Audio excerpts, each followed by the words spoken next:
So we were going through an intersection. Someone made a illegal right turn and hit me, like totaled my car, right? Luckily, the cops were on the scene. They did a report really quickly. But one thing stuck out to me was he asked me, he's like, oh, do you have insurance, right? And I was like, no. And it's like, well, you should at least have third-party insurance. And I didn't understand it at all at the time. But then me trying to chase the other guy for their claims was a nightmare. But as you know, now if I have insurance, someone else would do that for me and I can just continue with my life. Your life. Yeah.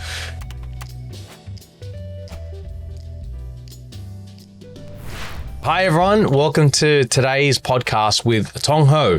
Thong Ho is director of a couple of insurance organizations, companies that provide insurance brokerage services, and we'd love to welcome him today to talk about all things insurance, a bit about personal life and how he came to be, and there's probably a lot that you can learn from Thong, and we're looking forward to hearing more from him. You're an insurance broker? Yes. That's what you've been doing, and that's what you're specialized in before you started up on your own? Yeah. What type of, why insurance, Thong? Well, it started back when I was working with my mum as a travel agent. So we used to sell travel insurance.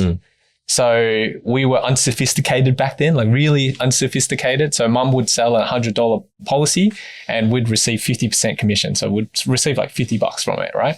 And it made sense because every time we made a claim, it's for thousands of dollars. And our clients are only happy to pay $100 to receive, like thousands of dollars if their luggage goes missing or something like that. So I actually was always fond of insurance. And another time was we were going through an intersection. Someone made a illegal right turn and hit me, like totaled my car, right? So luckily the cops were on the scene. They did a report really quickly. But one thing like stuck out to me was he asked me, he's like, oh, do you have insurance? Right. And I was like, no. And it's like, well, you should at least have third-party insurance. And I didn't understand it at all at the time. But then me trying to chase the other guy for their claims was a nightmare. So yeah, that's why now I think that the importance of it. Exactly. So now if I have insurance, someone else would do that for me and I can just continue with my life. Your life. Yeah. Yeah. And that's a very problem with being uninsured, isn't it? Even though you're not at fault. Yeah. It creates huge issues for you. Exactly. Like chasing up money or getting someone to repair your car, even though it's not your fault. And I've had a similar situation where one of the cars that we hold in the company, I thought it was such little value. What's the point of insuring? So we just got a third party, which covers the other side, I believe. Yep. And funnily enough, did that for about a month. First time ever uninsured, third party. And guess, you know what? Yeah. Some drunk guy crashed into our car that was parked on the street. Yeah. And we were chasing that guy. We were chasing the cops and the cops were chasing him. And it just got nowhere. Yeah. And eventually I was the one copping the bill to repair this car, et cetera, et cetera. I mean, like you have a family now. Yeah. Congratulations, by the way. Yeah. And who's got time? Exactly. Our time's like pretty valuable now. Like not saying that, we make big bucks or anything like that, but just like as a business owner, there's lots to do. Yeah. But even in people, like if you've got a stable job and that's right. The job requires you to perform, how are you supposed to attend to, go to court and that's right. Serve the other person. And where do we take that time from? Do we take that time off work or do we take that time off family or our own time, like rest? Yeah. Like it's, I actually. Interesting that so you went down the path of insurance because it happened to you. Yeah. It's interesting. It happens to a lot of people. Depreciation happens to you. Yeah. Insurance happens to you.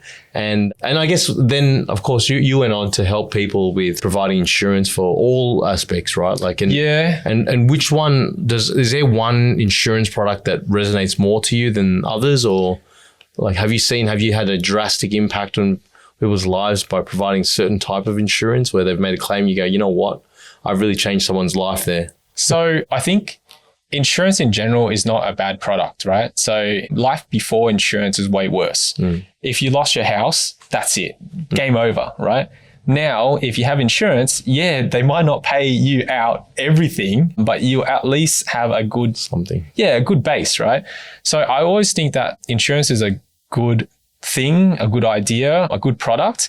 But the only problem is that insurance right now has kind of a conflict of interest, I guess. So if you're selling insurance as an insurer, you don't want people to make a claim, which is counterintuitive, if that makes sense. Yeah. So that relationship makes it really hard. Yeah. So I think a role of a broker is really important. I know that other brokers out there kind of just want to sell a product, but I feel like I want to educate people. Yeah. Honestly, if they can do my job, like as a client can do my job and do it well, I think that's probably the best outcome for society, you know? But right now, like, again, it's the time. Yeah. You don't have time to read. Yeah. And that's probably, see, it's funny, like when you talk about insurance brokers, when I think of a mortgage broker, it's becoming very accepted. Yeah. Mortgage brokers, the go-to, they hunt for the best deals and go talk to the different banks, find you the right, interest rate with the right package, with the right setup, so that way you can borrow as much as you need with the right terms. But when you talk about insurance broker, that's not something consumers oftenly, can resonate with. They don't go, oh, insurance broker, I need one of those. Not every consumer or individual needs an insurance broker, right? Because when I think insurance broker, I think, only people in business need an insurance broker. Yeah, no, and you're completely right. And we do find that when people come through to us and we ask 1,000 questions, they're like, I don't know, or like, why do I have to answer these questions? And I kind of put it back to them. It's like, well, you don't know your property that well. You don't know your business that well. You don't know your car that well. You should be knowing these things, you know? It should be second nature to you. Like, how did you pick your property if you didn't know what it was made of? You need to know if your house has asbestos. Yeah. So that way you can insure it appropriately in case if you do go through a claim. Exactly. It costs you a lot more to demolish a house that has asbestos. That's right. That's right. Regular house without it. And that's one risk. That's a financial risk. I'm always happy to take financial risks every day of the week, right? But asbestos is damaging to your health, and I wouldn't want that for my family. And even if as an investor, I wouldn't want that for my tenants either, So those are the things that kind of I look out for. I don't think everyone looks out for that. Yeah. Yeah, interesting. Tell me like a really catastrophic event you've encountered, whether it's in this role as you as a insurance broker or when you were working for an insurance broker. Yeah. Tell us about an experience where it's really made you gone, this is why insurance is so important. Yeah. When it's gone right or it's gone wrong. Yeah. So I have 1,000, but the one that sticks with me for the longest time was there was a legislation change for strata properties to have window locks on every single window above the ground floor, right? So they have to have window locks on there. And then there was an open house for a unit. So they were going through, one of the windows was open and one of the kids fell out that window. Yeah. And they broke their growth bone. So they will be forever limping for the rest of their life, right? And in Australia, they don't have to go to court until that kid's 18. Yeah. So even now, I think they're paying compensation for medical bills and stuff like that. But the final compensation, we don't know what that is. Until they turn 18. Until they turn 18. And in addition to that, right, there is the property manager that put them through the door. Like, are they at fault? Is the strata manager at fault not fixing the locks? Is the owner at fault for not making the strata manager? Like, there's so many people involved and you have to battle out through court to see who has the majority share. So, but if you have public liability insurance, like 20 million of that is already covered. And that's why public liability is such a high figure as well. Yeah. Right. Yeah. Because these costs can really blow out, right? Yep. Especially if you injure kids. Yeah. But yeah, that's probably one of the big ones. I know businesses as well. Yeah. I remember one where a lady had an agreement with her staff because they were going through a cash flow issue at the time. She verbally got agreement from her staff that she will pay the super at a later date, right? So she wanted the funds to pay the wages up front so that they had money to do whatever they want or whatever they need. And then she'll pay the super when more money came in. Unfortunately, I believe her staff actually took her to court, and super is not something that you want to mess with. Yeah. So I've heard. Yeah. Yeah. So yeah, she lost quite a bit. I remember from that. I think that business actually had to go into bankruptcy. Yeah. So make sure you pay your taxes. Pay your taxes, especially super. Yeah. Do not mess with the ATO. Yeah. Yeah.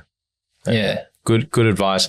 And when it comes to property investors out there, is this something that they should know when it comes to what's one of the worst things you know? I'll tell you my one, or maybe I'll share mine first. So, yeah. And my favorite is the insurance one. Is about the friend that I had that went through insurance, purchased a property here in Sydney, used a conveyancer, and the conveyancer obviously, produced helped out with the transaction.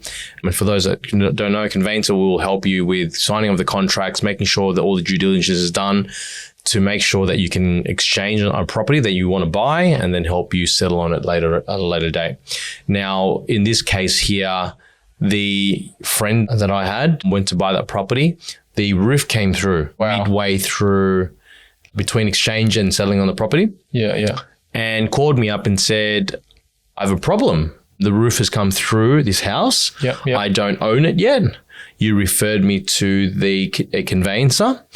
The conveyancer couldn't help me because it became a bit of an argument between who's at fault, who's going to pay for the damages, because the vendor who's selling the property says, well, we move out of this house in 4 weeks. And you now technically own the property or will own the property. So it's a you problem. And then my friend, who was the purchaser, said, well, we haven't paid for the house in full yet and we haven't settled. So you technically own the property. And so the vendor came back and said, well, that's fine. We don't have to finalize or settle. If you don't want to, we're keeping the funds, or otherwise you fix it and it becomes your problem when you settle on the property. So it was a bit of a debacle. And I think the situation was that the conveyancer couldn't help because the conveyancer, I believe, cannot provide legal advice or represent you in court. So that was a little bit of a situation where at that point, I thought it was important to have good legal representative when purchasing a property. I think conveyancing can work well when all is going fine. Yep. Up until such time that something like this happens, where there's a disagreement between purchaser and vendor. Yeah. But I think what would have really helped the situation, because there was a strong wind that collapsed the roof, is that had they had insurance on the property from the date of exchange, so when they put that 5% deposit down, because they've now got an interest in that property, correct, and they've got some money to lose, best insure the property to make sure that the property can be protected, or your asset can be protected, even though you don't own it. Now, is that something that an insurer would cover a purchaser for? Yeah, so insurers will tell you that when you are legally the owner of the property is when you should take out the insurance, right?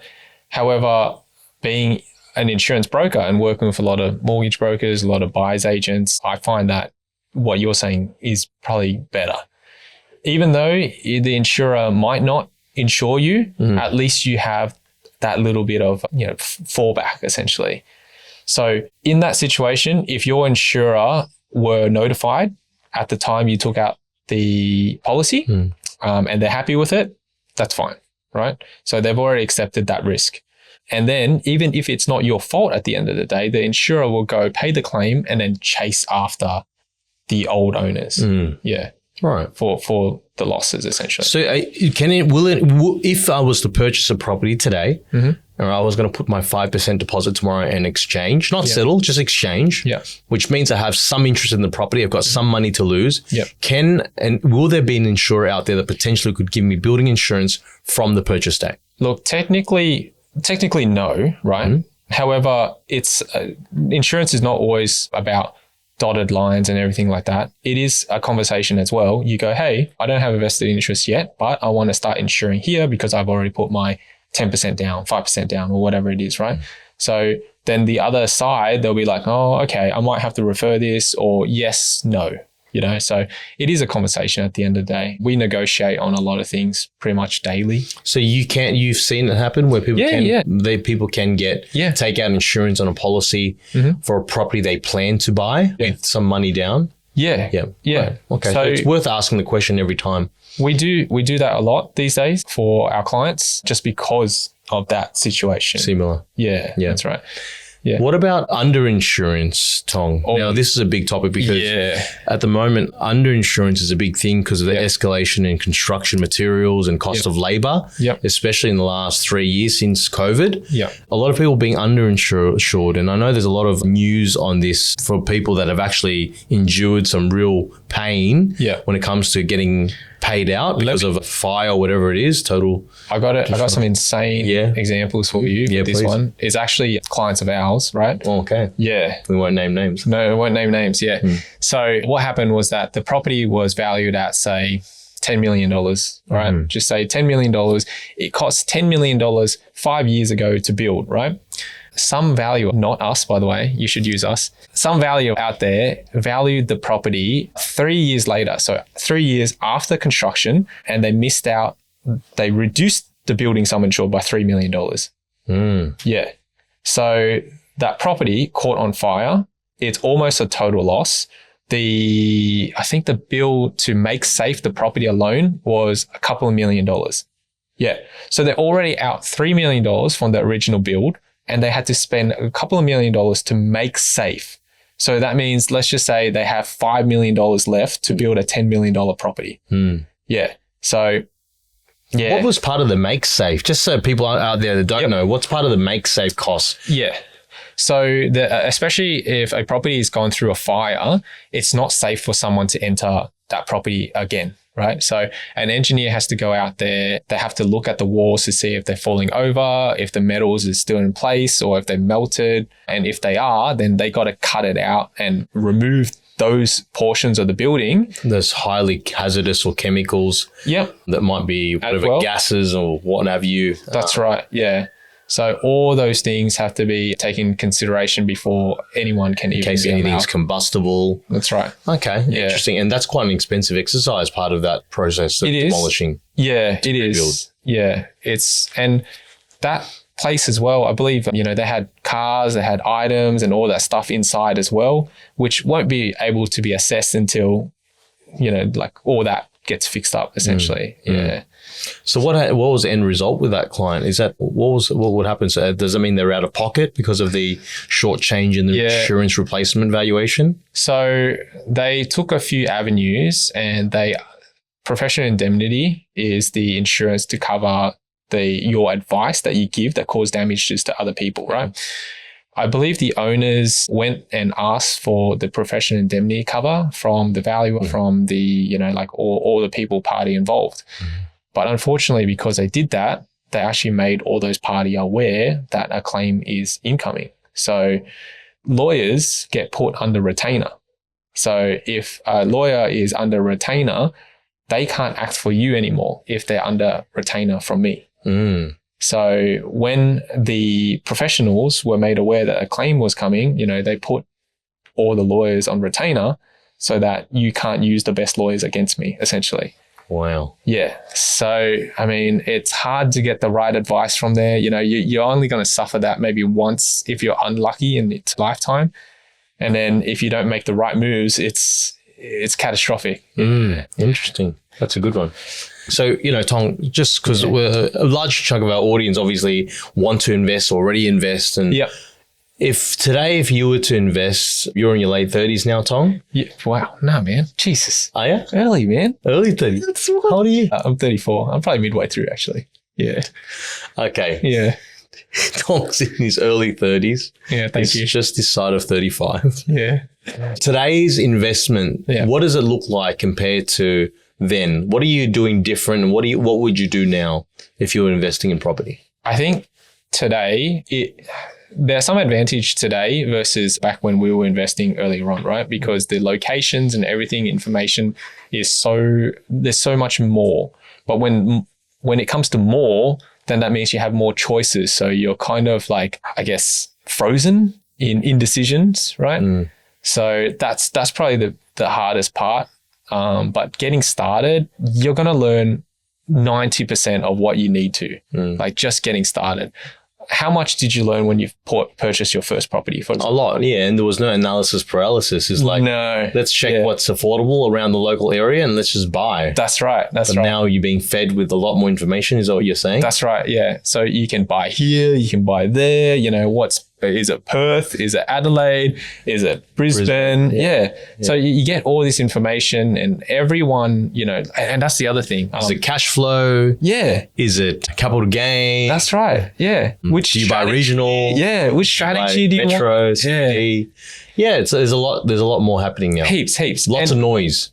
And I talk to a lot of the younger people, younger than us, and I ask them, you know, where are they getting their information from? And a lot of them are saying TikTok and Instagram, which we're on, please follow. But yeah, so that's where they're getting their information from. I'm especially very careful on what information I put out there, because I worry that people are going to take it the wrong way. Yeah. And I don't think that everyone's going to have that mentality, or everyone's going to have that care.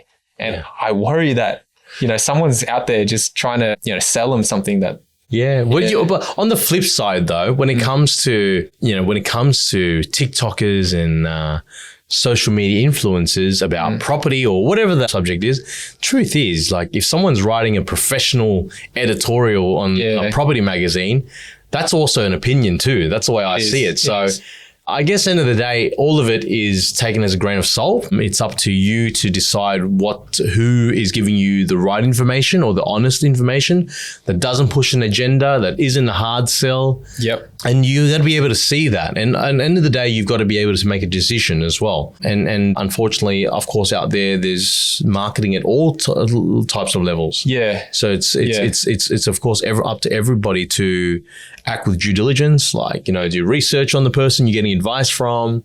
And if someone's a TikTok influencer, you know, check the comments, right? Yeah. Read through the comments, make sure you read other people's opinions of that person, make sure they're credible, reliable. I think the only advice I can probably give is, like, don't expect that you won't make any mistakes, you know, and do it. Love that. Yeah, just do it. Yeah.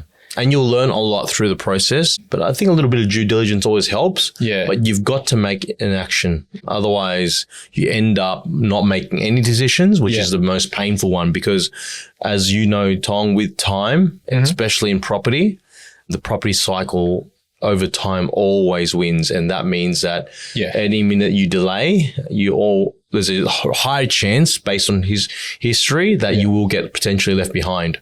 So it's always worthwhile to take action, make some careful decisions, I guess. Yeah. Do some careful research, but at the end of the day, set yourself a goal to say, I will have to do something in due course in the shorter term,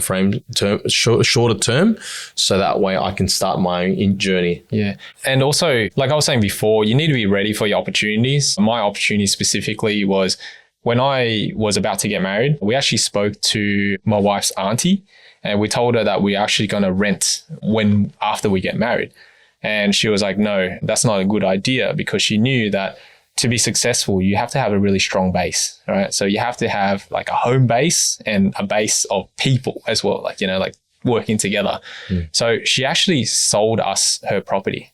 So that was extremely kind of her. And actually, I think it pushed us quantity, like, wise, I think it pushed us 5 years into the future, because I don't think we would have been at that stage at thinking about it. Yeah. And she helped us as well. She let us pay the deposit over time as well. That's lovely. Oh. Yeah. Yeah. So it really propelled us forward. And I don't think without that, we would have got to where we are. Yeah. Yeah. So I have to attest to that, because I'm similar situation. Mum and dad always helped us out with a small parental guarantor for our first property. Back then it wasn't a lot of money, you know, a bit of their money, a bit of my money together helped us buy our first one. And it's not always the case for everybody. It's not easy getting your parents to sign your life away, but if you can, definitely leverage on it. It's going to be something in the future. It's going to be more common, because housing becomes so unaffordable even today. And that's another thing, the parental guarantee thing. Like, I don't think everyone understands that, or everyone is aware of it.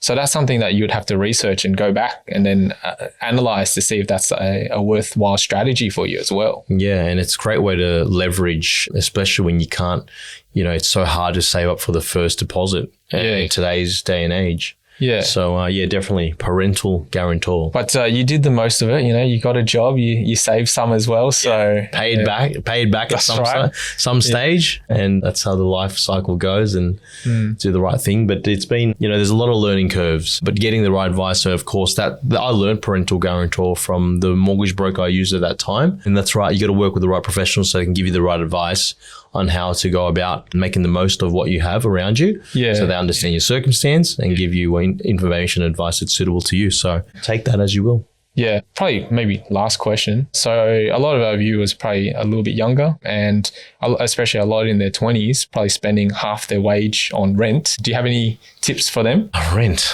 Rent vesting, I'm not totally against it, especially with interest rates so high. And when I think about, a lot of people who, if you've got a decent sized mortgage, it can be a lot cheaper to rent that same house as if we were to buy, and compared to if we were to buy that house. Yeah. So I think renting is completely okay. It makes sense, especially if the mortgage on that property is going to be dearer than the rent that you pay week to week. But be mindful that the property prices do go up, and that's the opportunity cost of renting. Yes. And as long as you're making the saving that you're making, which is, say, for example, it's $500 to rent versus $800 to repay that mortgage, make sure you're using that $300 that you save wisely, putting it towards something else that's going to grow faster than the rising cost of that place you're renting at the moment. Yeah. And I think that's something to